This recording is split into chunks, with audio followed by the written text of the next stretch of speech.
আসসালামু আলাইকুম, কেমন আছেন আপনারা? হাজির হলাম আমার আবার পাকনা ভাতিজাকে নিয়ে। ঠিক আছে, কেমন আছো মাসুম? আলহামদুলিল্লাহ ভালো আছি।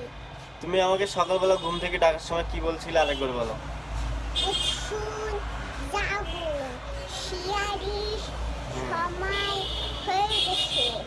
আপনি উঠুন, আপনার পাশের বাড়ির ভাবিকেও ডাকুন। পাশের বাড়ি কাকে ডাকবে? ভাবিকেও ডাক। ভালোভাবে বলো, তুমি তো ভালোভাবে বললা না।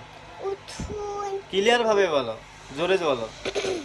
উঠুন, হুম। জাগুন, হুম। শিয়ারি সময় হয়ে গেছে। হ্যাঁ। আপনি উঠুন, আপনার পাশের বাড়ির ভাবিকেও ডাকুন।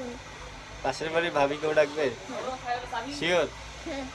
শিওর আমি। শিওর তুমি? আমি অবশ্যই শিওর। অবশ্যই শিওর। রোজা আছো? আলহামদুলিল্লাহ আছি। কি খেয়ে রোজা আছো? আম্মু আমাকে কিছু খাইতে দেয় না। তোর আম্মু কিছু খাইতে দেয় নাই? না, কি খেয়েছিস তাইলে? না খাই ঢাকি এসব। তুই এত চাপাবাজ, ঠিক আছে?